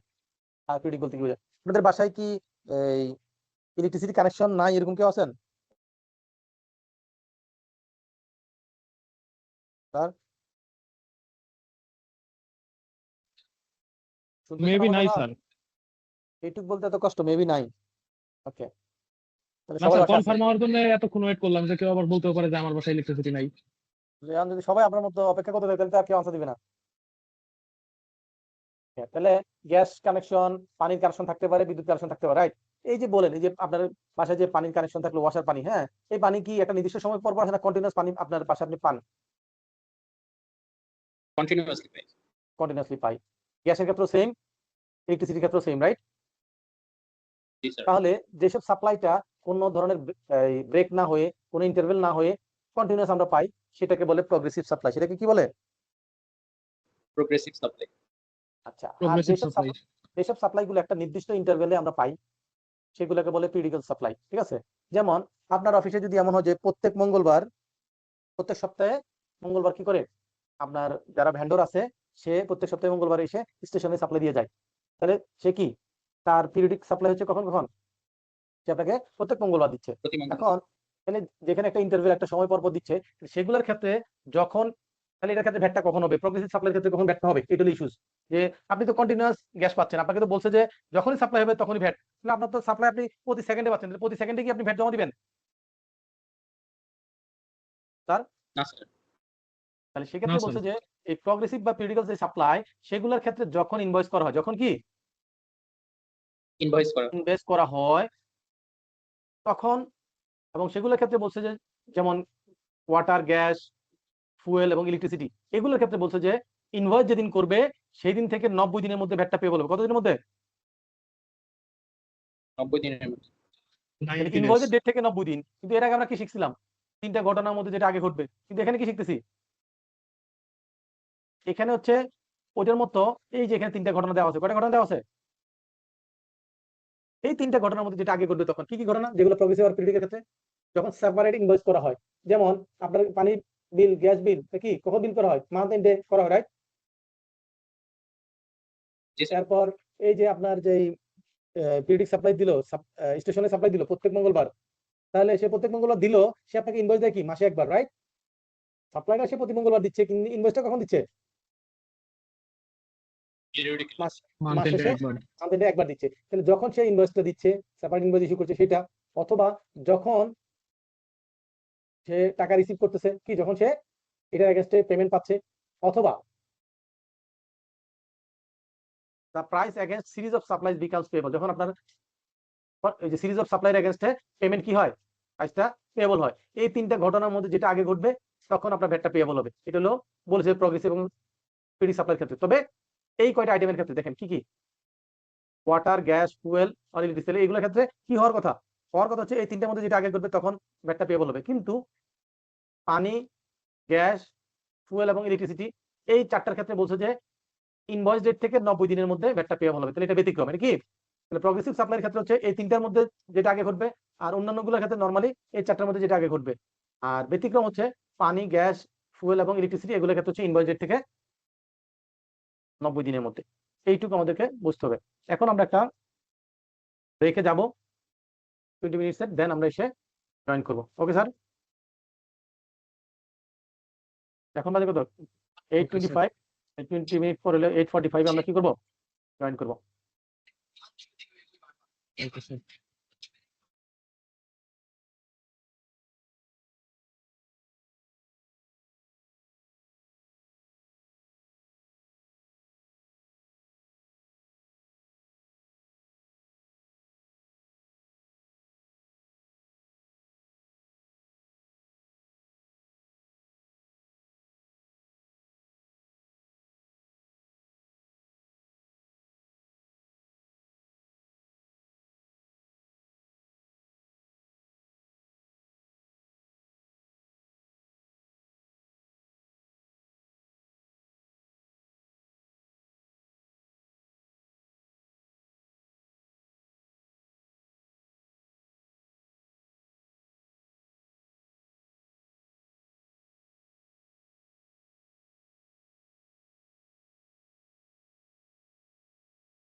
আসসালামু আলাইকুম, আপনারা সবাই কি আমাকে শুনতে পাচ্ছেন?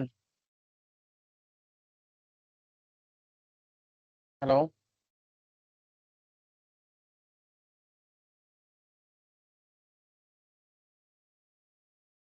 হ্যালো? শুনতে পাচ্ছি স্যার। ওকে, স্ক্রিনটা দেখা যাচ্ছে? জি স্যার। ওকে, এখন যে জায়গাটা নিয়ে আমরা আলোচনা করবো, দেখেন এখানে কি বলেছে, sale of an establishment as going concern. এটাতে আমরা কি বুঝি?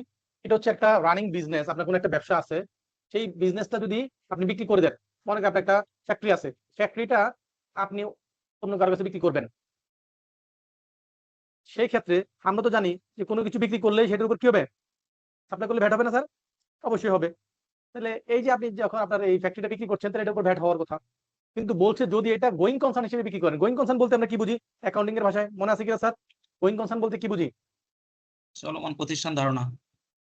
যে যদি কোনো বিজনেসটা, পুরো একটা ব্যবসা কন্টিনিউয়াস চলতে থাকবে, এটা বন্ধ হবে না, এই ধরনের আইডিয়াকে আমরা কি বলি? গোয়িং কনসার্ন বলি, রাইট? তাহলে এই ক্ষেত্রে কি হচ্ছে, আপনি যে ফ্যাক্টরিটা বিক্রি করছেন, এই ফ্যাক্টরিটা মনে করেন আমার কাছে বিক্রি করছেন, তাহলে বিক্রি করার সময় যদি আমি ওই ফ্যাক্টরিটা কিনি এই উদ্দেশ্যে যে আমি এই ফ্যাক্টরিটা বিজনেসটা চলমান রাখবো, এটা জাস্ট কিনলাম এই উদ্দেশ্যে যে কিনে আবার এটা ডেস্ট্রয় করে জায়গাটা নিব বা অথবা অন্য কোনো পারপাসে ইউজ করবো সেরকম না, এটা হচ্ছে ব্যবসাটাকে রানিং রাখবো, যে বিজনেসটা ছিল সেই বিজনেসটা কিনতেছি, কিনে ওই ব্যবসাটা চলমান রাখবো, এরকম উদ্দেশ্যে যদি বিক্রি করা হয় তাহলে এটার উপর কি হবে না, অ্যাড ইম্পোজ হবে না। কথা কি বুঝতে পেরেছি স্যার? জি স্যার। এবং সেই ক্ষেত্রে কিছু কন্ডিশন আছে, সেই ক্ষেত্রে কিছু নিয়ম মানতে হবে। সেই ক্ষেত্রে হচ্ছে বায়ার এবং সেলার দুজন মিলে জয়েন্টলি 4.2 এর মাধ্যমে একটা অ্যাপ্লিকেশন করতে হবে কমিশনার বরাবর, যে এই বিজনেসটা তারা কি করছে, গোয়িং কনসার্ন উদ্দেশ্যে সেল করছে। তাহলে সেই ক্ষেত্রে কতদিন আগে কমিশনার বরাবর অ্যাপ্লিকেশন করবে? কমপক্ষে 15 দিন আগে, যেদিন বিক্রি করবে তার কমপক্ষে 15 দিন আগে জানাবে। তাহলে কমিশনার কি করবে, এই অ্যাপ্লিকেশন পাওয়ার 7 দিনের মধ্যে এটা যাচাই করে যদি দেখে যে হ্যাঁ এটা গোয়িং কনসার্ন হয়েছে, এবং সেক্ষেত্রে আপনাকে একটা ব্যাংক গ্যারান্টি দিতে হবে। কি দিতে হবে? ব্যাংক গ্যারান্টি দিতে হবে। কেন দিতে হবে? কারণ সেখানে যদি কোনো ধরনের ভ্যাটের কোনো ক্লেম আসে গভর্নমেন্টের, সেটা যদি আপনার কাছ থেকে আদায় করতে পারে সেজন্য একটা ব্যাংক গ্যারান্টি লাগবে। তাহলে 4.2 এর মাধ্যমে জয়েন্টলি অ্যাপ্লিকেশন করতে হবে কমিশনার বরাবর, এই বিজনেসটা সেল করার, সেলস এগ্রিমেন্ট হওয়ার 15 দিন আগে অ্যাপ্লাই করতে হবে যে আমরা এরকম এটা বিক্রি করতে যাচ্ছে, আর আরেকজন বলবে যে আমি এটা কিনতেছি, জয়েন্টলি একটা অ্যাপ্লিকেশন করবে, এবং সেটা এই গোয়িং কনসার্ন হিসেবে অ্যাপ্রুভাল দেওয়ার জন্য অ্যাপ্লিকেশন করলে সেটা যাচাই করে তারা কি করবে, অ্যাপ্রুভাল দিবে, এবং সেই ক্ষেত্রে আপনার একটা ব্যাংক গ্যারান্টি সাবমিট করতে হবে অ্যাপ্লিকেশনের সাথে।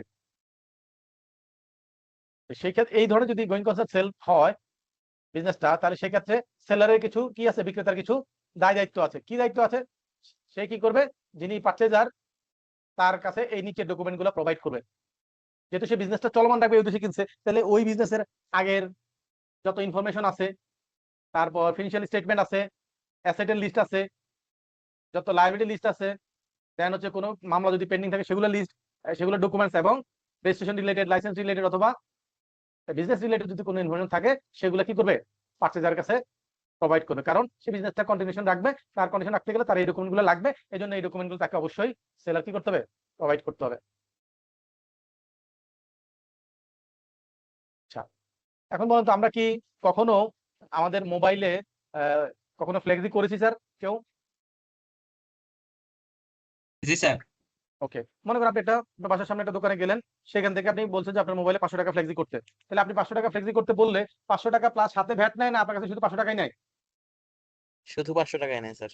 500 টাকা নেয়। দ্যাট মিনস হচ্ছে এই যে প্রিপেইড টেলিকমিউনিকেশন যে প্রোডাক্টগুলো আছে, এইটার ভিতরে এই 500 টাকার ভিতরে ভ্যাট আছে, এবং ওই যে দোকানদার বিক্রি করতেছে, দোকানদারের কি কোনো কমিশন না থাকলে কি দোকানদার বিক্রি করতেছে এটা?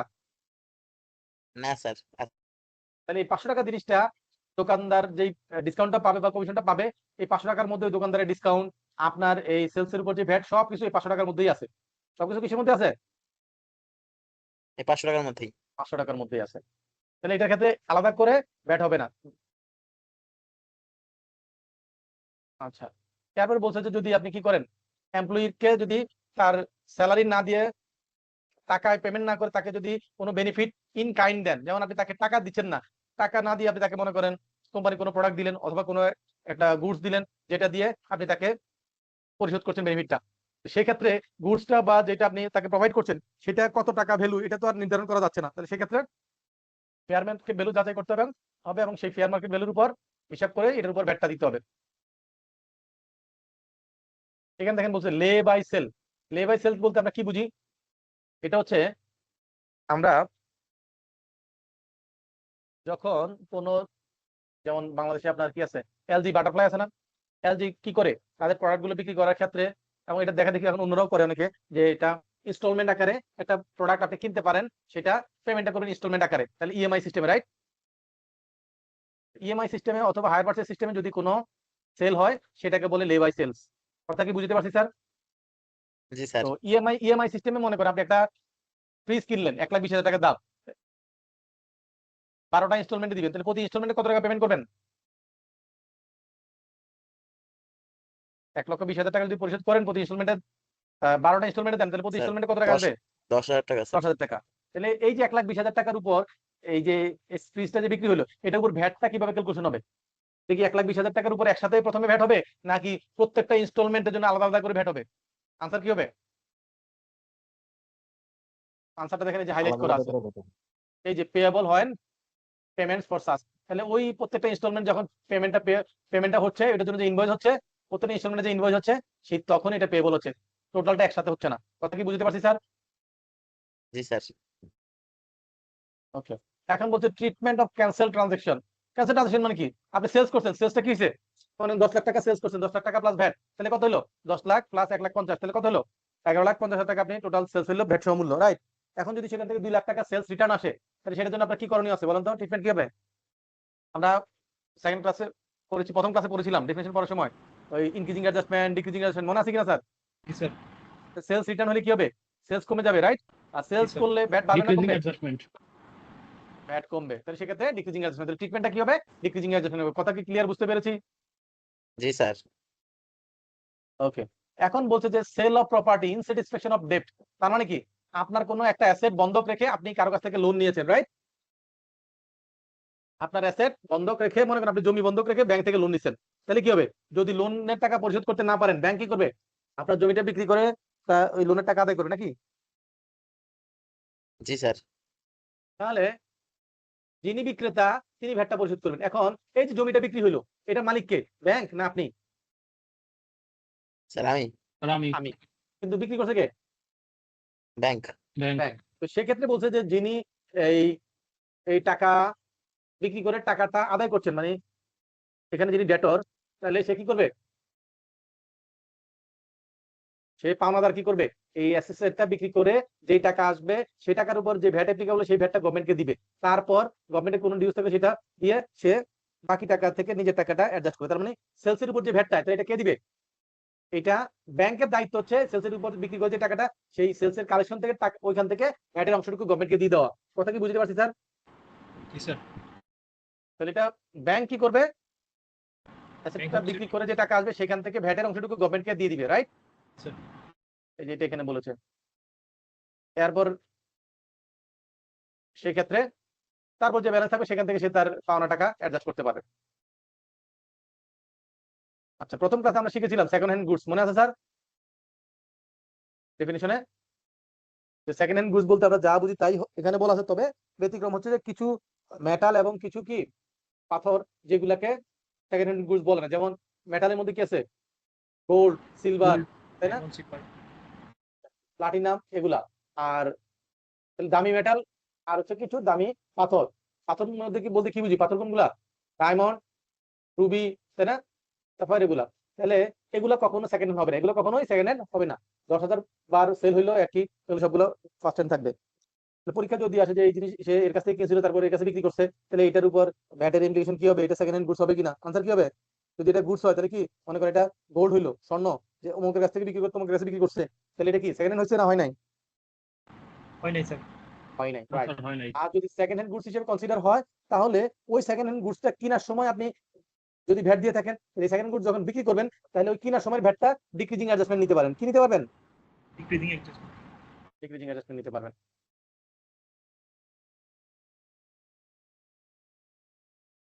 ওকে, এখন যে জায়গাটা আছে, এই জায়গাটা শুরু করলে আজকে ক্লাসে শেষ হবে না, কিন্তু এটা ইম্পর্টেন্ট জিনিস শুরু করলে এটা আপনার কি হবে? ফ্লোটা ঠিক না থাকলে বোঝানোটা কঠিন হবে। এটা আমরা নেক্সট ক্লাসে বানানোটা বেটার হবে।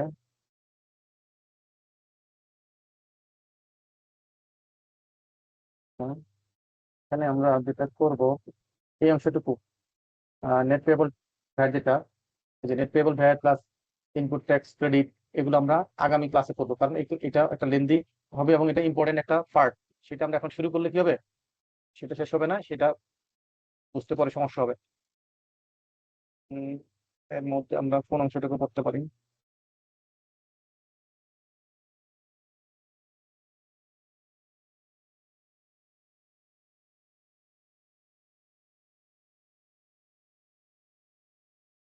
আচ্ছা, যেমন দেখেন এই যে সাপ্লিমেন্টারি ডিউটি, এটা আমরা প্রথম ক্লাসে পড়েছিলাম।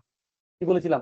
সাপ্লিমেন্টারি ডিউটি হচ্ছে কোনো লাক্সারি গুডস, এই যে দেখেন এখানে বলা আছে luxury goods, non essential or socially undesirable goods হলে সেগুলোর ক্ষেত্রে এডিশনাল গভর্নমেন্ট ডিউটি নিতে চায়। সেটা হচ্ছে তারা কোন ফরম্যাটে নেয়?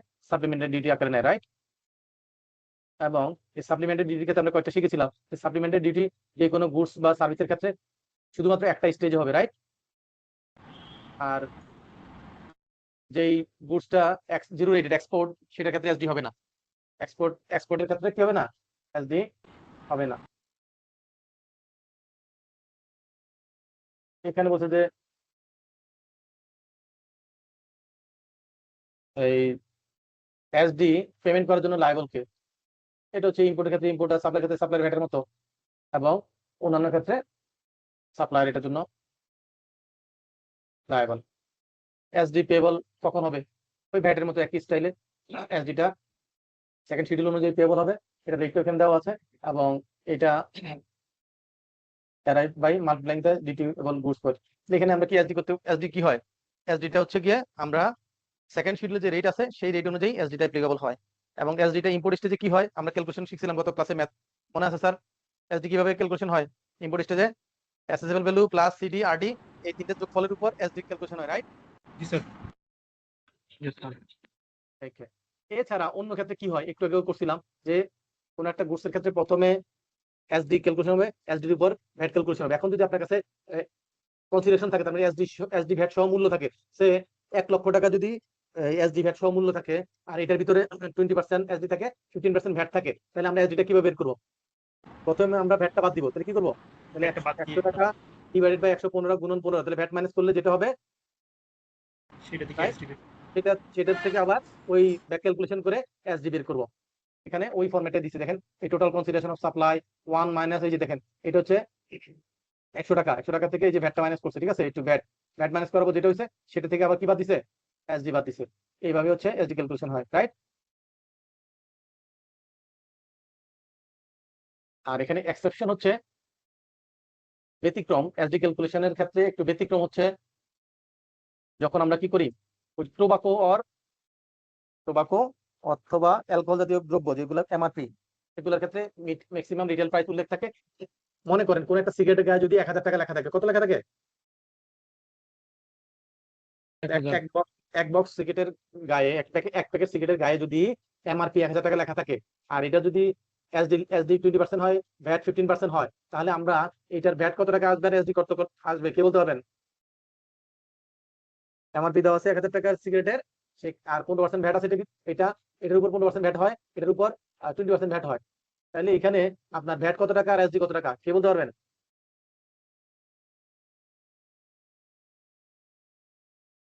স্যার? ভ্যাট 150 টাকা, হ্যাঁ, আর এসডি আর এসডি আসবে, এসডি কি 10%? 20%। 20%, তাহলে আসে হচ্ছে ভ্যাট 150 টাকা কিভাবে পেলেন? আমি তো ভ্যাট এসডি ভ্যাট সহ 15%। মূল্য 1000 টাকা, এমআরপি হচ্ছে সবকিছু মিলাই ও। 1000 টাকা।